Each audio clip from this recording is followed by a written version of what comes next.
Shalom Bapak Ibu yang dikasihi oleh Tuhan. Salam sejahtera buat kita semua. Sebenarnya memang untuk jadwal hari ini bukan jadwal saya untuk menyampaikan firman Tuhan.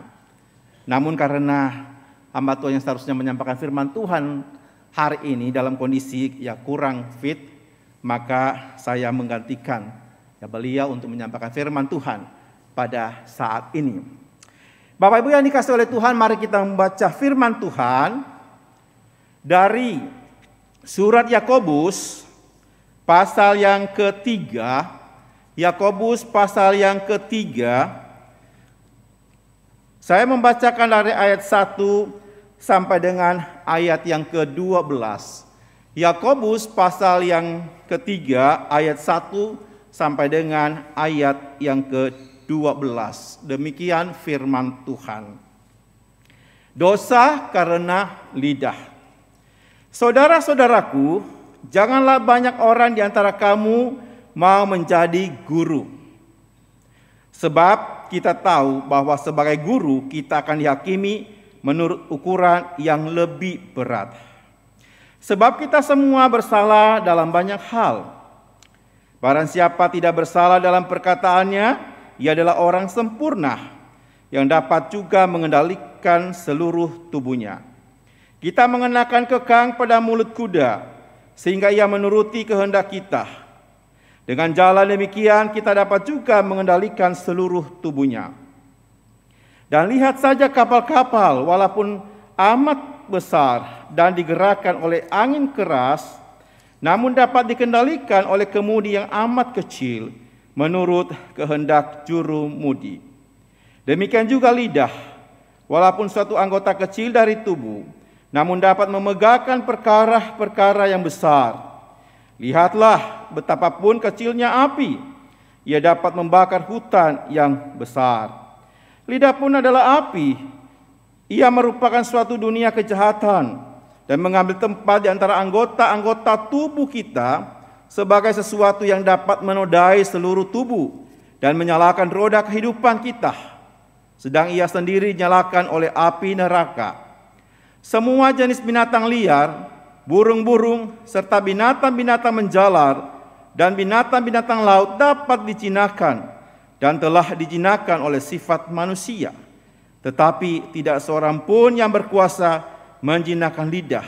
Ia adalah sesuatu yang buas, yang tak terkuasai dan penuh racun yang mematikan. Dengan lidah kita memuji Tuhan Bapa kita, dan dengan lidah kita mengutuk manusia yang diciptakan menurut rupa Allah. Dari mulut yang satu keluar berkat dan kutuk. Hal ini, saudara-saudaraku, tidak boleh demikian terjadi. Adakah sumber memancarkan air tawar dan air pahit dari mata air yang sama? Saudara-saudaraku, adakah pohon ara dapat menghasilkan buah zaitun? Dan adakah pokok anggur dapat menghasilkan buah arah?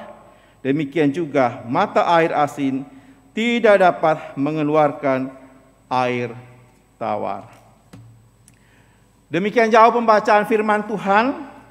Yang berbahagia adalah setiap kita yang membaca firman Allah, merenungkannya dan melakukannya dalam kehidupan kita setiap hari.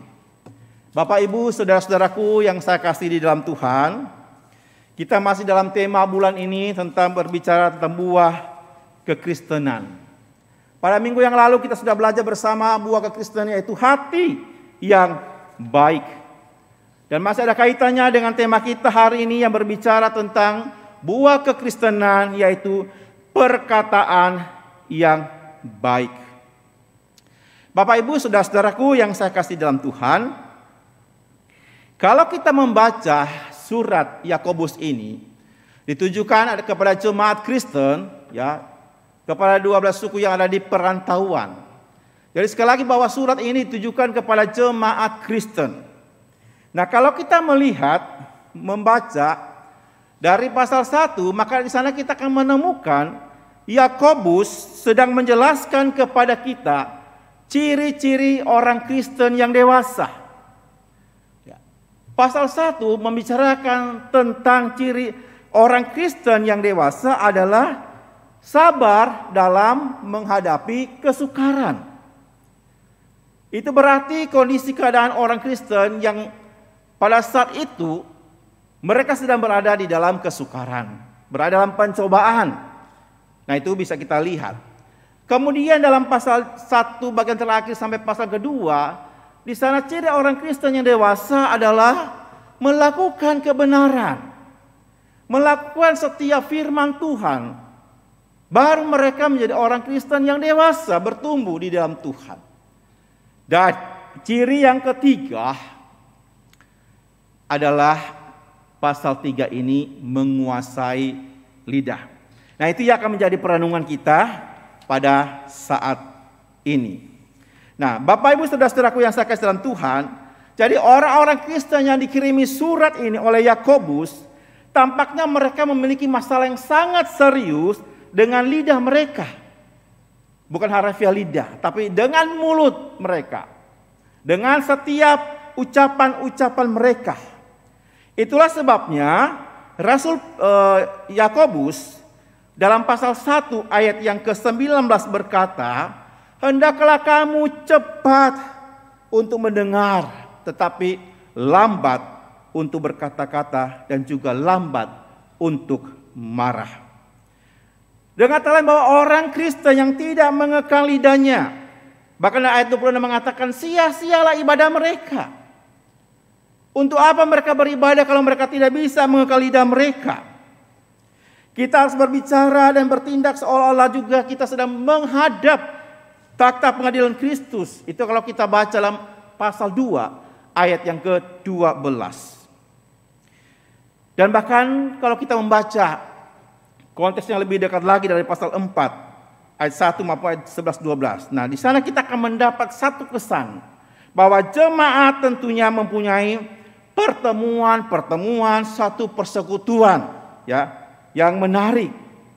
Nah, jadi saudara yang saya kasih dalam Tuhan, kuasa untuk berbicara adalah salah satu kuasa yang terbesar yang diberikan Allah kepada setiap kita. Dengan lidah manusia dapat memuji Allah, dikatakan di situ. Dengan lidah kita berdoa, dengan lidah kita, dengan mulut kita memberitakan firman Tuhan. Dengan mulut kita, dengan lidah kita membimbing orang lain untuk datang kepada Kristus. Bukankah ini merupakan satu hal yang luar biasa? Kita diberi kepercayaan, hak istimewa oleh Tuhan. Sungguh luar biasa, bukan? Tetapi saudara-saudaraku, dengan lidah yang sama, dengan mulut yang sama, kita dapat berbohong. Kita dapat menghancurkan reputasi seseorang. Kita bisa menyakiti hati seseorang. Saudara-saudara yang saya kasih dalam Tuhan, oleh karena itu untuk menekankan betapa pentingnya pembicaraan yang terkendali dan apa akibat-akibat besar dari ucapan-ucapan kita, maka kita belajar dari surat Yakobus di sini, pasal yang ketiga. Di sana Yakobus memberikan gambaran-gambaran tentang lidah, tentang mulut kita ini.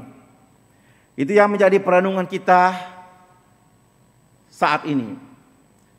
Ada 3 hal yang kita bisa pelajari bersama dari bagian ini. Yang pertama, kita belajar tentang lidah. Di mana berbicara tentang lidah atau berbicara tentang mulut ini, di mana di dalamnya ada satu kuasa. Kuasa untuk apa? Kuasa untuk mengendalikan. Diberikan gambaran di sini oleh Yakobus, yaitu kekang dan kemudi. Ya. Bapak Ibu yang dikasih oleh Tuhan, kalau kita perhatikan dalam ayat yang pertama, rupanya di sana di jemaat ini mereka ingin menjadi pengajar. Mereka ingin menjadi pemimpin rohani, bisa dikatakan begitu. Karena Yakobus memperingatkan mereka di dalam ayat yang pertama, janganlah banyak orang di antara kamu menjadi guru. Mungkin terkesan pada waktu itu seorang guru, ya, mereka memiliki kekuasaan dan martabat, ya, yang luar biasa atas jabatan sebagai guru.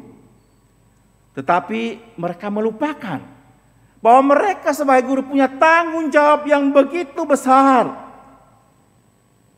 Karena guru apapun, ya, kata guru di sini juga, kata yang sama dipakai juga menuju kepada guru sebutan kepada Yesus.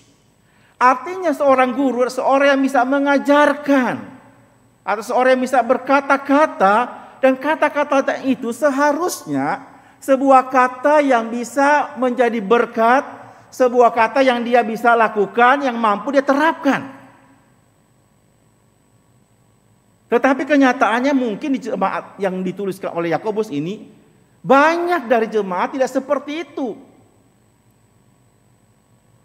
Mereka tidak mampu dengan apa yang mereka katakan bisa diterapkan. Bahkan sebaliknya, membuat kekacauan dalam persekutuan jemaat Tuhan. Nah, itulah sebabnya dari bagian ini kita belajar bersama. Yakobus mau mengajak kita semua bahwa ada hal yang lebih penting yang perlu kita diingatkan mengenai lidah atau mulut kita, yaitu dari dua contoh ini. Namun saudara-saudara yang saya kasih dalam Tuhan, bagian ini bukan sekedar ditujukan kepada guru, ya bukan. Kalau kita memperhatikan di dalam ayat yang kedua, ya ayat kedua, di sana berkata begini, sebab kita, siapa itu kita? Kita itu menunjuk kepada semua orang. Di situ konteks di sini adalah orang-orang Kristen.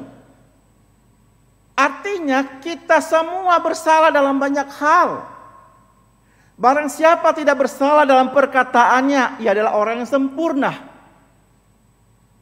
Ia dapat juga mengendalikan seluruh tubuhnya. Wah, luar biasa. Tapi Bapak Ibu, sekali lagi saya yakin tidak ada satu manusia pun yang tidak pernah salah dengan mulutnya. Bagian ini menjadi satu perenungan juga buat saya untuk terus belajar dan belajar. Bagaimana saya menggunakan mulut saya ini. Ya.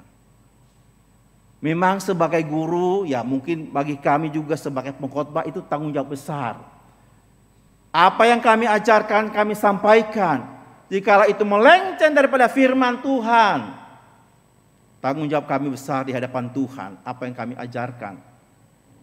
Tetapi bukan juga hanya kepada pengkhotbah, kepada guru. Tidak. Kalimat ini mengatakan, ya ayat tadi berkata kepada kita, setiap orang itu bersalah. Siapa di antara kita yang hadir di tempat ini maupun di rumah, Bapak Ibu tidak pernah salah semasa hidup kita dengan kata-kata kita? Berapa banyak kita tidak pernah mengendalikan lidah kita? Emosi kita meluap-luap. Kita marahnya luar biasa kepada anggota keluarga kita. Betul apa yang dikata oleh firman Tuhan. Ya. Kita semua bersalah dalam banyak hal. Nah, oleh karena itu saudara, Yakobus mau ingatkan kita. Ya. Supaya kita belajar bagaimana kita mengendalikan mulut ini. Kita walaupun orang sudah percaya, tapi natur dosa kita itu seringkali membuat kita itu terus digodai untuk bisa marah, untuk bisa mungkin mengata-ngatai orang-orang di sekitar kita, siapapun itu. Kenapa Tuhan mau ingatkan kita? Karena setiap apa yang kita katakan, biasanya itu akan menuntun kepada satu perbuatan. Bukan sekedar di mulut, tetapi itu bisa kepada tindakan akan dia bisa lakukan. Nah, oleh karena itu sekali lagi kita pertama diingatkan, belajar untuk mengendalikan mulut ini, mengendalikan lidah ini. Kekang. Fungsinya untuk apa? Ya. Supaya penunggang kuda ini dia bisa mengerahkan kuda ini dengan benar. Di jalan yang benar, jangan sampai dia bisa tabrak orang di tengah jalan. Dia yang harus mengerahkan, dia harus mengekang ini mulut kuda. Jangan memberi dampak yang tidak baik kepada orang sekitarnya. Kalau sampai dia tidak bisa mengekang kuda ini dengan kecepatan yang ada. Demikian juga dengan kemudi. Bagaimana kapal ini bisa dibawa sekali di tengah arus gelombang. Kapal ini bisa selamat sampai ke tujuan. Terhindar daripada arus badai gelombang. Karena adalah sang jurumudi yang mampu mengemudikan kapal itu dengan benar. Bapak Ibu saudara-saudaraku yang saya kasih dalam Tuhan. Jadi apa dikatakan baik kekang maupun kemudi harus menguasai kekuatan-kekuatan yang berlawanan. Kekang harus menguasai sifat alami kuda yang liar. Dan kemudi harus melawan angin dan arusnya akan membelokkan kapal dari arahnya. Demikian juga dengan lidah, dengan mulut juga harus menguasai kekuatan-kekuatan yang berlawanan. Oleh karena itu, Bapak Ibu, saudaraku yang dikasihi oleh Tuhan. Jadi kalau kita bisa melihat di sini bahwa letaknya di mana sehingga kita bisa mengendalikan kuda itu. Letaknya di mana supaya jurumudi ini bisa mengemudi ke kapal ini. Letaknya di tangan. Di tangan pengendara ini, tangan yang kuat, dia harus kuat. Di tangan jurumudi. Baru dia mampu bisa mengendalikannya. Bapak Ibu yang saya kasihi di dalam Tuhan. Jadi kekuasaan tangan yang kuat itu, mengekang kuda itu ada di tangan penunggang kudanya. Ada di tangan pengemudinya. Baru ini bisa membawa perjalanan akan jadi baik. Demikian juga dengan kehidupan setiap kita. Sekali lagi, bagaimana kita bisa mengekang lidah kita?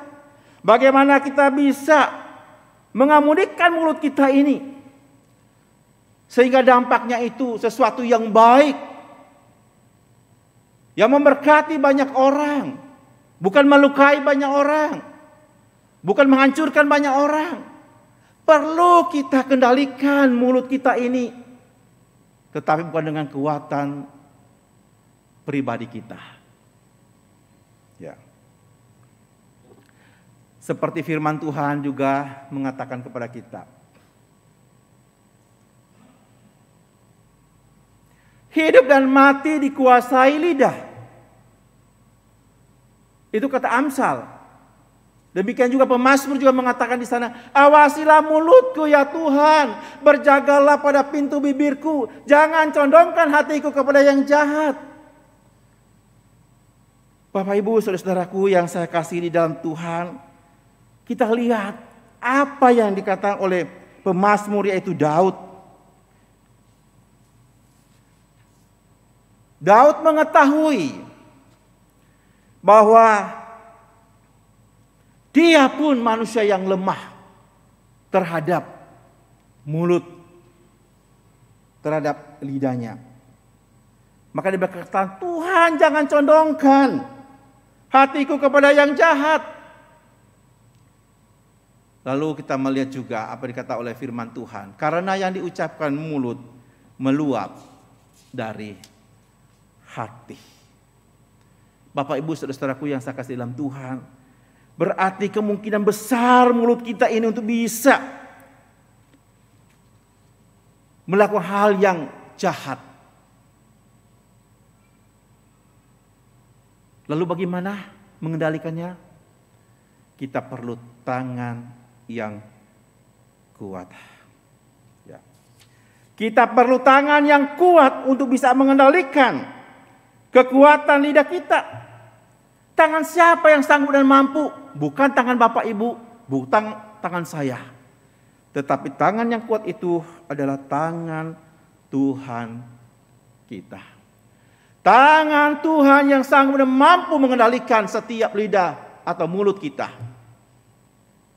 Oleh karena itu kita selalu mohon kepada Tuhan untuk menolong kita agar mampu mengendalikan setiap lidah kita, mulut kita ini. Jurumudi siapakah yang berpengalaman yang sangat mampu untuk mengemudikan lidah kita di dalam menembus badai perkataan yang salah? Jurumudi yang hebat adalah Tuhan Yesus Kristus. Hanyalah Dia yang sanggup dan mampu. Oleh karena itu marilah kita setiap waktu, setiap saat menyerahkan lidah kita, mulut kita ini. Biarlah Tuhan yang mengontrol. Biarlah Tuhan yang menguasainya. Manusia kita manusia berdosa yang lemah. Betapa sering kali kita bisa salah. Oleh karena itu mari kita selalu minta kepada Tuhan. Jikalau Yesus Kristus menguasai lidah kita, maka kita tidak perlu takut untuk dapat mengucapkan hal-hal yang salah. Atau bahkan mengucapkan hal-hal yang benar dengan cara yang salah. Tidak perlu takut. Kalau Tuhan yang mengontrol mulut kita ini, bibir kita ini, lidah kita ini. Oleh sebab itu sekali lagi Bapak Ibu Saudaraku yang saya kasih Tuhan, kiranya kita akan terus memohon anugerah Tuhan. Jika Yesus Kristus adalah Tuhan dari hati kita, maka ialah Tuhan dari bibir kita. Seperti tadi firman Tuhan mengatakan karena apa? Apa yang diucapkan itu meluap dari hati. Dari hati ini keluar ucapan-ucapan kita. Oleh karena itu mari kita mohon kiranya Yesus Kristus itu Dia akan terus menjadi Tuhan bagi hati kita. Maka Ia juga akan menjadi Tuhan dari mulut kita, lidah kita ini. Kekang dan kemudi mempunyai kuasa untuk mengarahkan. Yang berarti kekang dan kemudi mempengaruhi kehidupan orang lain. Kata-kata yang kita ucapkan mempengaruhi kehidupan orang lain. Kita ingat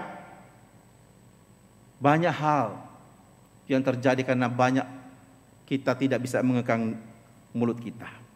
Contoh yang jelas kalau kita melihat misalnya di pengadilan seorang hakim mengatakan bersalah atau tidak bersalah. Kata-kata ini langsung mempengaruhi nasib orang hukuman itu. Mempengaruhi keluarganya. Mempengaruhi kawan-kawannya. Contoh yang jelas pada waktu Yesus bertemu dengan perempuan Samaria. Waktu dia bercakap-cakap dengan perempuan ini. Maka kemudian itu mengubah kehidupan dari perempuan Samaria. Mengalami satu perubahan yang luar biasa. Pada waktu Petrus menyampaikan firman Tuhan, begitu banyak orang yang bertobat. Oleh karena itu sekali lagi mari kita terus diingatkan pentingnya mengendalikan lidah, mulut kita ini. Sekali lagi karena akan sangat berdampak. Siapa yang sanggup? Hanya Tuhan. Biarlah kita terus minta, Tuhan akan menolong setiap kita agar kita dimampukan mengendalikan mulut kita ini sehingga tidak mengeluarkan perkataan-perkataan yang merugikan, menghancurkan, tetapi boleh mengeluarkan perkataan yang membawa berkat. Yang kedua kita melihat dari kuasa lidah ini. Kuasa untuk menghancurkan. Di sana Yakobus memberikan contoh dikatakan lidah itu seperti api. Dan lidah itu ibarat seperti binatang yang berbisa, yang beracun. Api dan juga binatang beracun. Nah, kalau kita berbicara gambaran bahwa lidah itu seperti api dan binatang beracun, ini dampaknya, kuasanya ini luar biasa, mesti perlu kita pikirkan. Api dapat dimulai dengan percikan api yang kecil saja, namun percikan api itu dapat menjadi besar dan bisa menghancurkan lahan yang begitu besar atau kota yang begitu besar. Contoh-contoh yang pernah kita saksikan terjadi di Australia, ya, di negara-negara yang lainnya. Dari api yang kecil, tetapi menghancurkan hal yang begitu besar. Perkataan kita pun dapat memercikan api. Saudara, bila kayu habis, padamlah api. Maka orang mengatakan, bila memfitnah juga tidak ada, redalah pertengkaran. Firman Tuhan dalam kitab Amsal berkata, seperti arang untuk bara menyala dan kayu untuk api, demikianlah orang yang suka bertengkar untuk panasnya perbantahan. Ya. Orang yang tidak mengendalikan mulutnya, apa dampaknya lagi? Ya. Katakan di sana, yang suka bertengkar, panasnya perbantahan. Maka terjadilah perkelahian, terjadilah peperangan. Ya. Bapak Ibu mungkin pernah membaca yang akhir-akhir ini, ya, akibat perkataan menghina, ya, salah satu suku atau daerah. Apa dampaknya? Marah, orang pasti marah, bukan? Marah. Karena kata-kata dikeluarkan menghina, ya, salah satu suku atau salah satu daerah, begitu. Ini menghancurkan siapa? Bisa menghancurkan banyak orang. Terjadilah misalnya kerusuhan itu karena apa? Hanya satu kata saja. Penghinaan.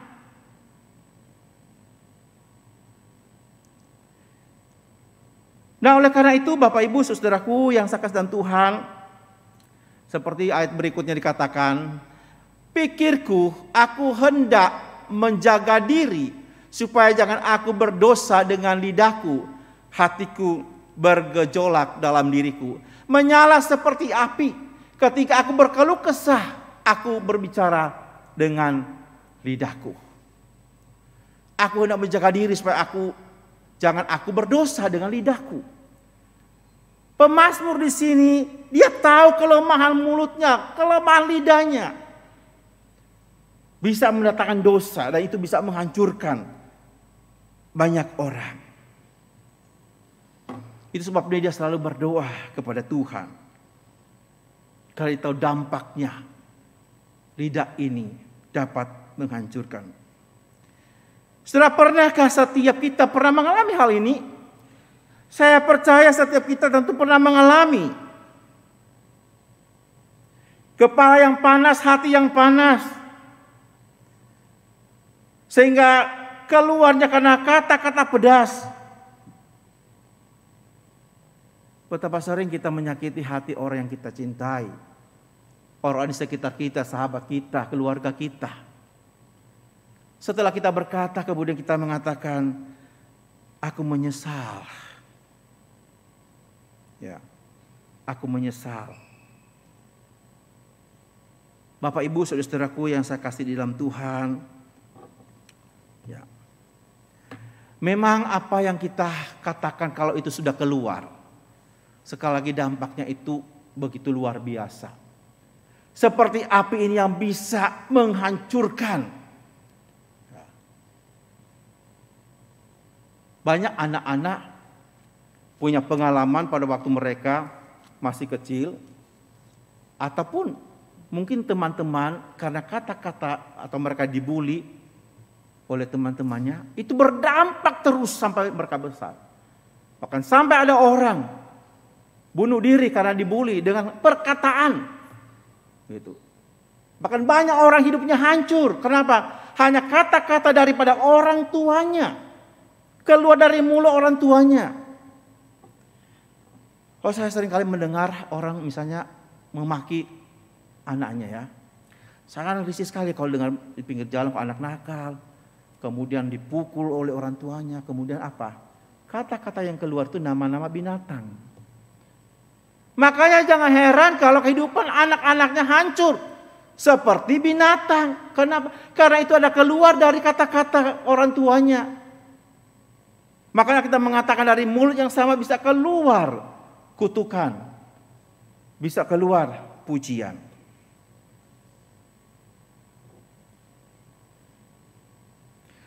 Itu sebabnya firman Tuhan mengatakan kepada kita juga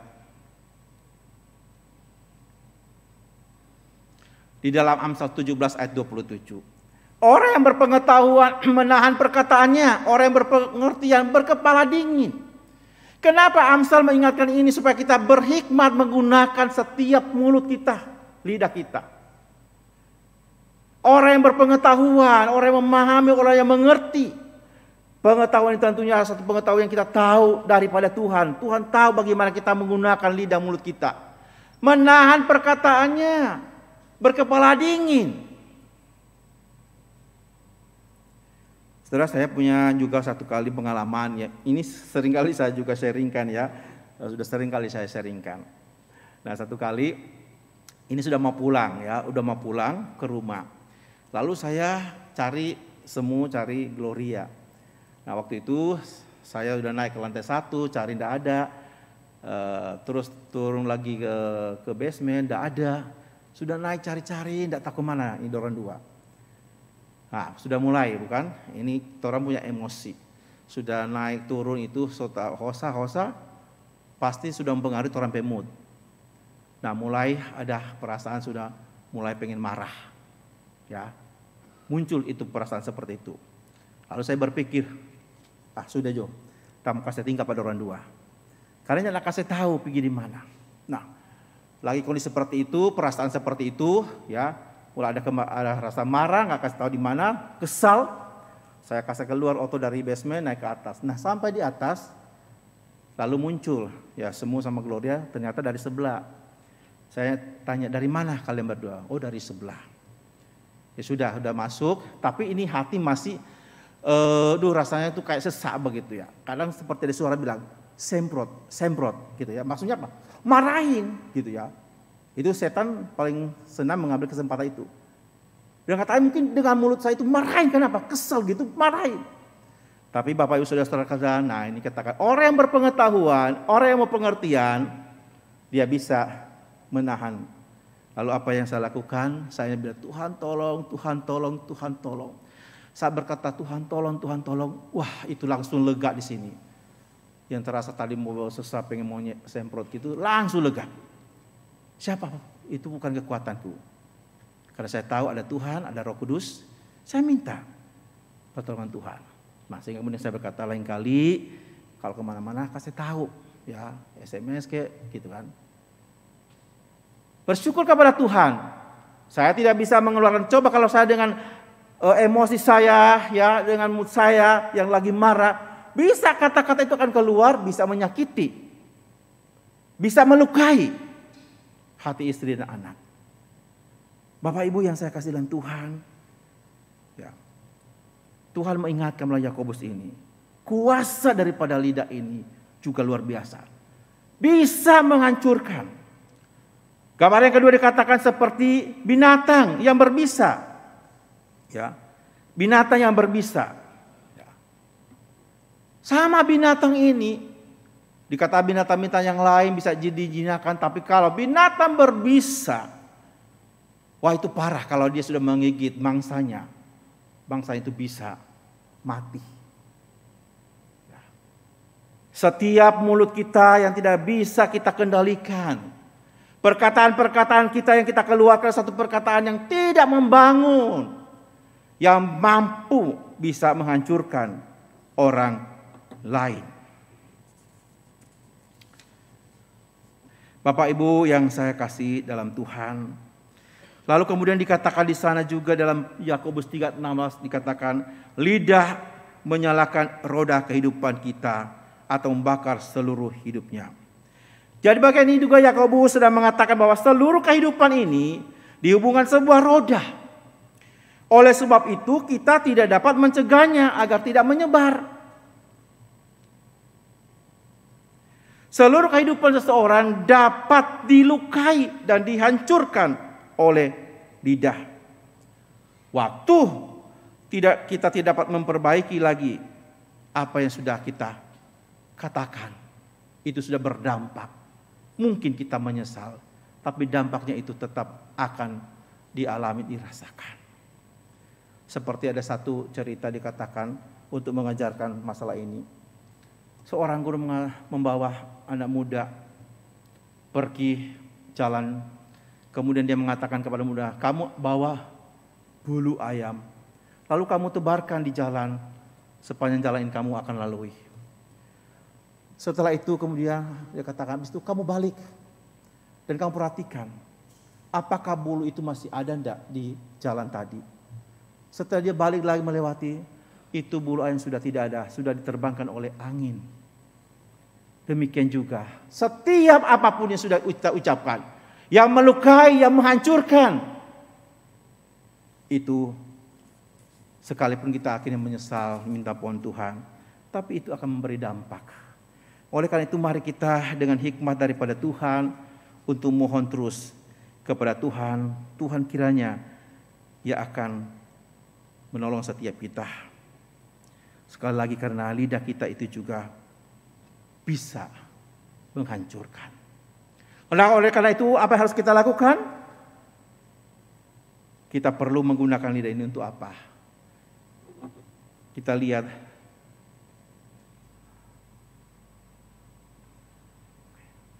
poin yang berikut, yang terakhir. Ketiga, lidah pun itu punya kuasa ya untuk menyegarkan, menyenangkan itu. Ya. Jadi bukan sekedar punya kuasa menghancurkan, tetapi juga punya kuasa yang luar biasa, menyegarkan, menyenangkan. Digambarkan di situ seperti mata air.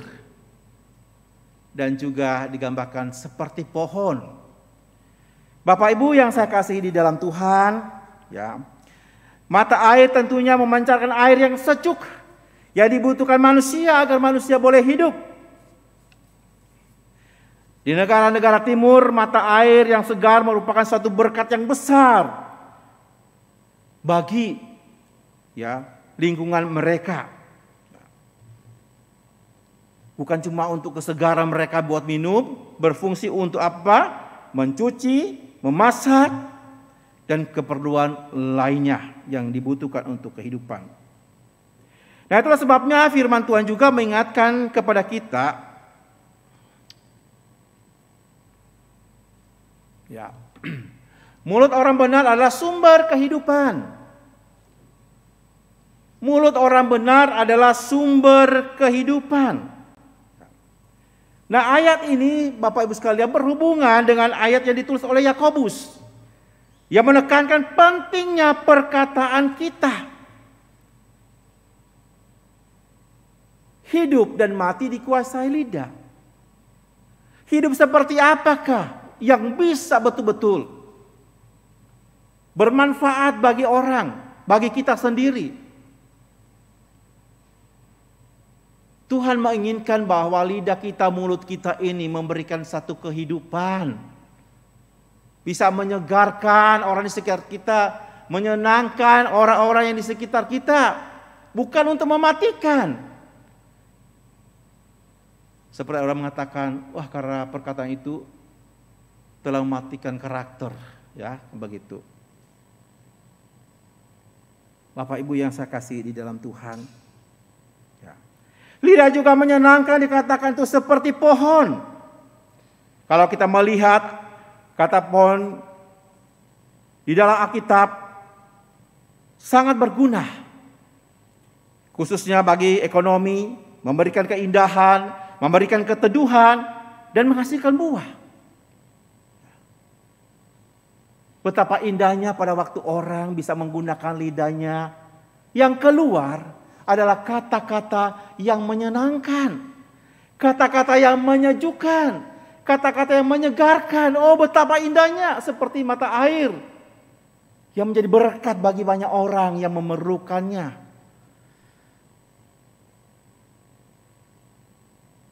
Seperti pohon dikatakan di sana.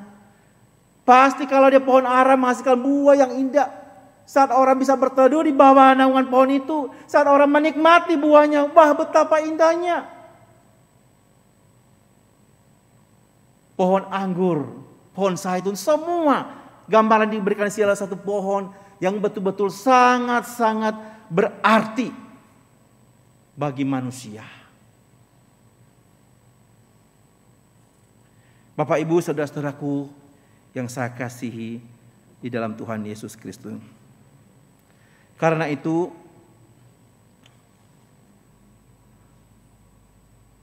firman Tuhan juga berkata kepada kita di dalam Yesaya 50. Tuhan Allah telah memberikan kepadaku lidah seorang murid, supaya dengan perkataan aku dapat memberi semangat baru kepada orang yang letih lesu. Setiap pagi yang bertajam pendengaranku dengan mendengar seperti seorang murid. Dengan perkataanku aku memberikan semangat yang baru bagi orang. Ini penting sekali Bapak Ibu Saudara yang saya kasih dalam Tuhan. Mari kita menguras diri kita, berapa banyak perkataan kita yang sudah memberi semangat bagi orang lain. Berapa banyak perkataan kita yang telah menjadi berkat bagi banyak orang, bagi anak-anak kita, bagi keluarga kita, bagi pasangan kita, bagi sahabat kita. Atau berapa banyak perkataan kita telah melukai banyak orang. Bapak Ibu yang saya kasih di dalam Tuhan, kira Tuhan akan menolong setiap kita, ya, supaya betul-betul kita tetap dapat mengendalikan lidah kita, mulut kita. Dan biarlah melalui mulut kita yang keluar dari hati kita memancarkan sesuatu yang punya dampak yang besar. Karena dari mulut inilah kita memuji Tuhan. Dari mulut yang sama kita bisa mengutuki. Biar kita menjadi orang Kristen setelah selesai ibadah, setelah kita memuji Tuhan, jangan sampai kita keluar baku pada orang, kemudian orang mungkin di oto soba salbat orang, kongso keluar kata-kata bukan memuji Tuhan, memuliakan Tuhan, tapi kata-kata mungkin hujatan, kata-kata makian. Alkitab mengatakan sini, aku tidak mau menghendaki itu. Tuhan tidak mau menghendaki hal seperti itu. Makanya kita harus terus menjaga hati kita. Seperti firman Tuhan minggu yang lalu. Semua sumbernya dari hati. Kalau hati kita diserahkan kepada Tuhan, berarti kita menyerahkan total hidup kita kepada Tuhan. Mulut kita kepada Tuhan. Emosi kita, kehendak kita, perasaan kita, kita serahkan semua kepada Tuhan. Biar Tuhan yang menguasainya melalui kuasa Roh Kudus-Nya. Maka pasti setiap mulut kita ini boleh menjadi berkat bagi banyak orang. Tetapi apa yang keluar dari mulut berasal dari hati, dan itu yang menajiskan orang.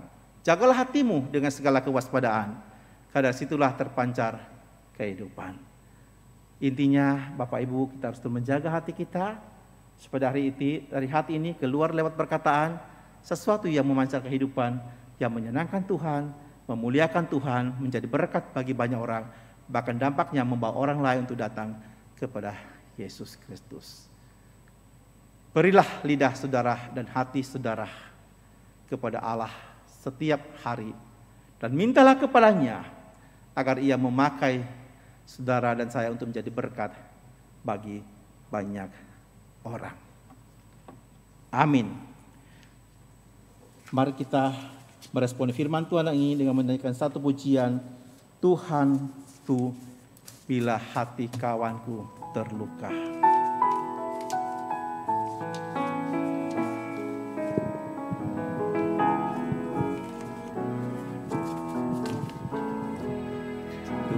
Tuhanku bila hati kawanku terluka oleh tingkah ucapku dan kehendakku jadi paduku, ampunilah.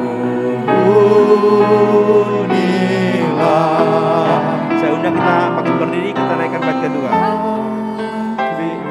Hati wargaku terluka oleh tingkah ujar, dan kehendakku jadi paduku. Ampunilah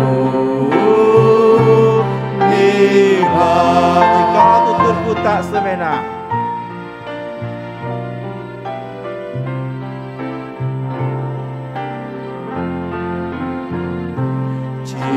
Jikalau tuturku tak semena, dan aku tolak orang berkesan, pikiran dan tuturku bercela, ampunilah.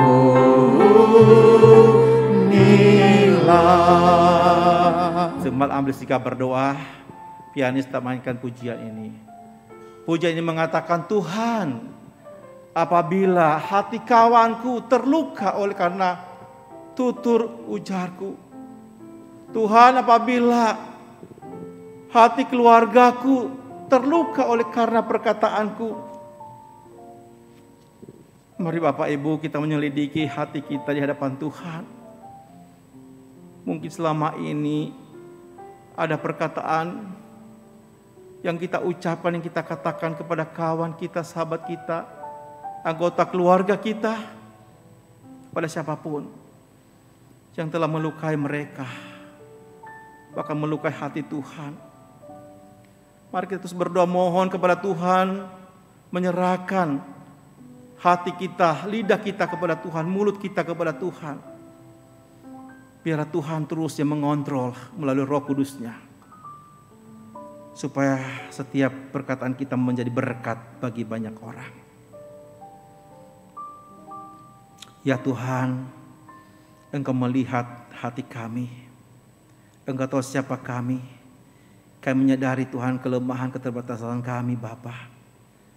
Ada kalanya Tuhan lewat perkataan kami telah mendukakan, menyakiti hati sesama kami. Kami telah menyakiti, bahkan mungkin menghancurkan pasangan kami, keluarga kami, anak-anak kami. Kami mohon Tuhan kiranya Engkau mengampuni kami. Dan kami mohon kiranya Roh Kudus Tuhan menolong kami, supaya kami selalu memohon kepadamu, Engkau yang menjaga bibir mulut kami ini Tuhan. Kami menyerahkan hidup kami sepenuhnya ke dalam tangan-Mu yang penuh kasih. Tuhan Yesus, Engkau Tuhan yang berkuasa, sanggup dan mampu untuk bisa mengendalikan bibir mulut kami ini melalui kuasa Roh Kudus-Mu. Dan pakai kami Bapa, supaya kami boleh berucap, berkata yang membawa berkat bagi banyak orang. Terima kasih Bapa, terima kasih Tuhan untuk segala kebaikan-Mu. Dalam dan demi nama Tuhan Yesus Kristus kami berdoa. Amin. Bapak Ibu tetap